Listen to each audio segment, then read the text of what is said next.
Alright, unfortunately this will be the final part in our Noir series television show. It got cancelled.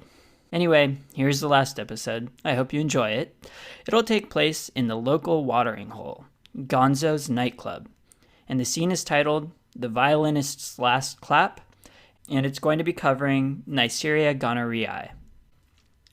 Okay, let's start drawing out Gonzo's bar. The name Gonzo should remind you of gonorrhea. Now we'll add Mac, and he'll be flirting with a woman at the bar. And Mac will remind you of all of the common features amongst the Neisseria species, but I'm not going to go over all of those again. However, you should notice that he is flirting with somebody at the bar, and this sexual tension he's creating as he's flirting should remind you that gonorrhea is a sexually transmitted infection, although it's probably not necessary to remind you of that. Okay, so let's go through some of the microbiology features of gonorrhea, some of the trickier stuff to remember. So first, it's described as being a gram-negative diplococci, and it's facultative intracellular. The cells they like to invade are polymorphonuclear lymphocytes, or PMNs. So we actually have a great way to illustrate this. We'll add some seating for the restaurant, and check out these trendy, high-back, white chairs, each of which has 2 red pillows on it. These 2 circular red pillows represent the gram-negative diplococci, and they're resting inside the white chairs that are large and curved to look like a white cell. We've also added these subtle reflections on the back of the chairs to look like nuclei. So specifically, these chairs are supposed to look like PMNs. So Neisseria gonorrhea is facultative intracellular in PMNs. Unlike meningitis, Neisseria gonorrheae is not encapsulated. Since this is an important difference, we'll highlight it in this drawing by having a glass falling off the table and breaking. This broken glass capsule should help you remember that gonorrheae does not have a capsule. Okay, so now let's move on to cover the clinical features of gonorrhea. Neisseria is an STI, and as such, the first place it most commonly affects is the genitalia of both men and women. In men, this would present as a urethritis that can then travel up the tract to cause prostatitis and orchitis. And as far as male GU infection goes, that's basically it. So that's fairly simple. For women, it's slightly more complicated, and it's going to be what we focus on in our story. When the infection ascends in women, it can cause pelvic inflammatory disease, or PID. This is important because PID can cause scarring that can lead to infertility or ectopic pregnancies. So we'll represent PID by drawing this chandelier. Now, how does this chandelier represent PID? Well, first of all, notice its shape. It has a nice, large, round center, flanked by 2 arms extending out with curled ends. We've made it look like a uterus with fallopian tubes and ovaries. And these candles on the chandelier represent inflammation. So altogether, that's PID. Now, as the candles burn throughout the night, they begin to drip hot wax on the table below. This hot wax is how we're going to represent the white, purulent discharge that's characteristic for gonorrhea. This discharge can occur in both men and women, and generally, the discharge from gonorrhea is thicker and more purulent in appearance than the discharge from chlamydia, which tends to be more thin and watery. We think making it analogous to hot wax could be a really great way to remember it because wax is a thicker and warm substance. So that should really make you think of thick and purulent discharge.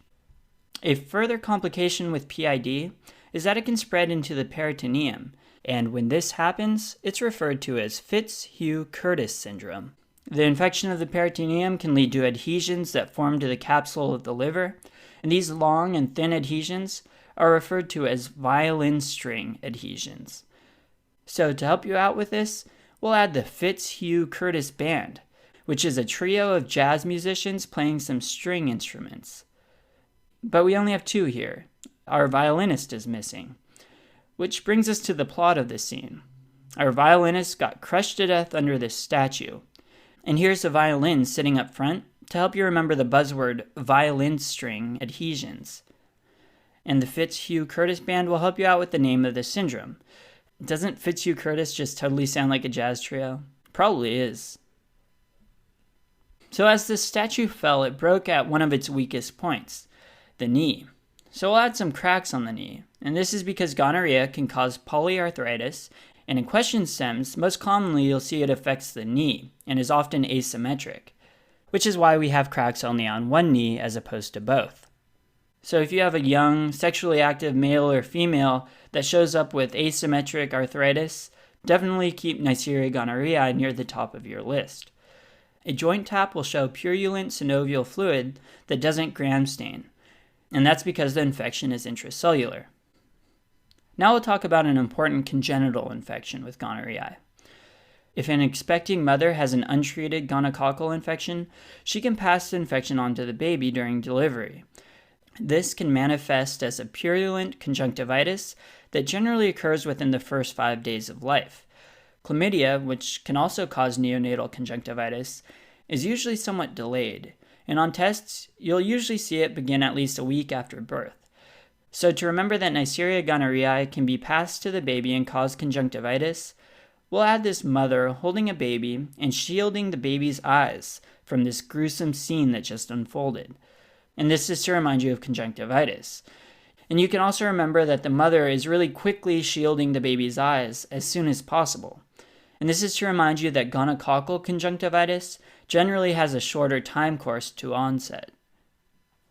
So the treatment of choice for gonorrhea is ceftriaxone. So we'll give our statue 3 axes, a recurring symbol for ceftriaxone. We'll also add this 3-axe emblem to the signs on the wall.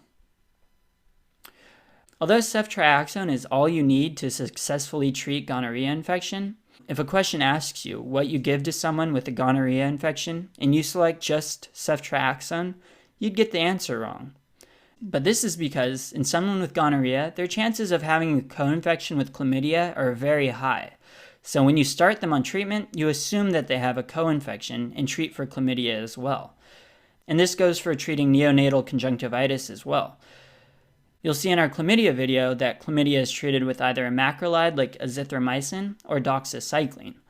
So we're going to add some napkins to this table that are folded up in a decorative shape that makes them look like clamshells. These clams are to remind you of chlamydial co-infection. And that's all we have for gonorrhea. And it's also the conclusion of our Noir series, a short-lived but memorable TV series that almost definitely would have won an Emmy.